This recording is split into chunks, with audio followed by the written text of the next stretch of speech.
പത്തനംതിട്ടയിൽ തെരഞ്ഞെടുപ്പ് പൊടിപൊടിക്കുകയാണ്. മൂന്ന് പാർട്ടികളും ഇഞ്ചോടിഞ്ച് പോരാട്ടത്തിലാണ്. ശക്തമായ ത്രികൂട മത്സരത്തിന് സാധ്യത ഏറെയുള്ള ഒരു ലോക്സഭാ മണ്ഡലമാണ് പത്തനംതിട്ട ലോക്സഭാ മണ്ഡലം. അതുകൊണ്ട് തന്നെ ചെറിയ പ്രവൃത്തിയോ വാക്കോ ഒക്കെ കാര്യമായ രീതിയിൽ പാർട്ടി നേതാക്കന്മാരെയും സ്ഥാനാർത്ഥിയെയും ഒക്കെ ബാധിക്കുമെന്നത് ഉറപ്പു തന്നെയാണ്. ഈ സാഹചര്യത്തിലാണ് പത്തനംതിട്ട ജില്ലാ സെക്രട്ടേറിയറ്റിൽ നേതാക്കന്മാർ തമ്മിൽ വാക്കുതർക്കമുണ്ടായത്. പത്തനംതിട്ടയിലെ LDF സ്ഥാനാർത്ഥിയായ തോമസ് ഐസക്കിന്റെ പ്രചാരണ പരിപാടിയിൽ നേതാക്കന്മാരിൽ ചിലർ സജീവമായി പ്രവർത്തിക്കുന്നില്ല എന്നും അവർ ഉഴപ്പു കാട്ടുന്നുവെന്നും പാർട്ടി സെക്രട്ടേറിയറ്റിൽ ഒരു ആരോപണമുയർന്നു. ആ ആരോപണത്തോട് ശക്തമായ ഭാഷയിൽ തന്നെ മറ്റൊരു നേതാവും വിമർശനം അറിയിക്കുന്നു. പിന്നീട് കാര്യമായ രീതിയിലുള്ള തർക്കങ്ങളും കയ്യേറ്റവും അസഭ്യം പറച്ചിലുമൊക്കെ നടന്നു. ചില നേതാക്കന്മാർ ഇടപെട്ട് ഇരുകൂട്ടരെയും സമാധാനിപ്പിച്ചു. ജില്ലാ സെക്രട്ടേറിയറ്റ് നേതാക്കന്മാർ നേർക്കുനേർ പോരാടിയപ്പോൾ ചില നേതാക്കന്മാർ വിഷയത്തിൽ ഇടപെട്ട് അത് രമ്യതയിൽ പരിഹരിക്കുവാൻ ശ്രമിച്ചു. ഏറെ നേരം നീണ്ടുനിന്ന വാക്കേറ്റത്തിനും കയ്യേറ്റത്തിനുമൊക്കെ ഒടുവിൽ പ്രശ്നം പരിഹരിച്ചു. അതിൽ ആരോപണം ഉയർത്തിയ നേതാവ് താൻ പാർട്ടി സ്ഥാനം രാജിവെക്കുന്നു എന്ന് പറഞ്ഞതായും റിപ്പോർട്ടുകളുണ്ട്. എന്നാൽ വിമർശനം ഉന്നയിച്ച് യോഗം വിട്ട് പുറത്തു വന്ന നേതാവിനെ പാർട്ടി ട്രേഡ് യൂണിയൻ ജില്ലാ സെക്രട്ടറി അടക്കമുള്ളവർ അസഭ്യം പറയുകയും കയ്യേറ്റം ചെയ്യുകയും മർദ്ദിക്കുകയും ചെയ്തുവെന്ന് ആരോപണമുണ്ട്.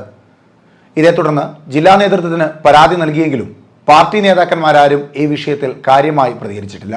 കഴിഞ്ഞ ദിവസമായിരുന്നു പത്തനംതിട്ടയിലെ തോമസ് ഐസക്കിന്റെ പ്രചരണ പരിപാടിയുടെ ചുമതലയുണ്ടായിരുന്ന CPIയുടെ മണ്ഡലം സെക്രട്ടറി അബ്ദുൾ ഷുക്കൂർ പാർട്ടി വിട്ട് കോൺഗ്രസിൽ ചേർന്നത്.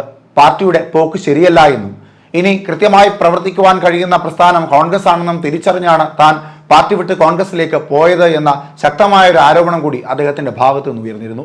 ഈ സാഹചര്യത്തിലാണ് പത്തനംതിട്ടയിൽ തോമസ് ഐസക്കിന് വേണ്ടി പ്രവർത്തിക്കുന്നതിൽ നേതാക്കന്മാർ ഉഴപ്പ് കാട്ടിക്കുന്നു എന്ന ഒരു വാർത്ത കൂടി പരക്കുന്നത്.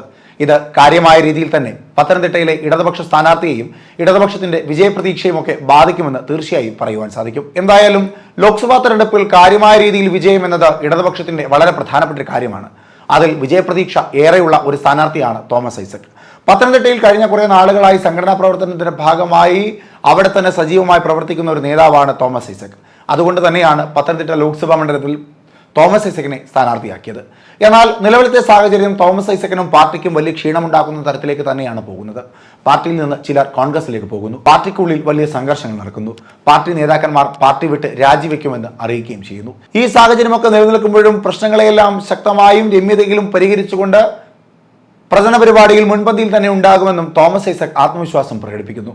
എന്തായാലും വരും ദിവസങ്ങളിൽ പാർട്ടിക്കുള്ളിലെ ഈ കല്ലുകടിയും പാർട്ടിക്കുള്ളിലെ ചേരിതിരിഞ്ഞുള്ള കയ്യേറ്റവും വാക്തർക്കവും എല്ലാം ഏത് രീതിയിലാണ് തോമസ് ഐസക്കിനെ ബാധിക്കുക എന്ന് കണ്ടറിയാം.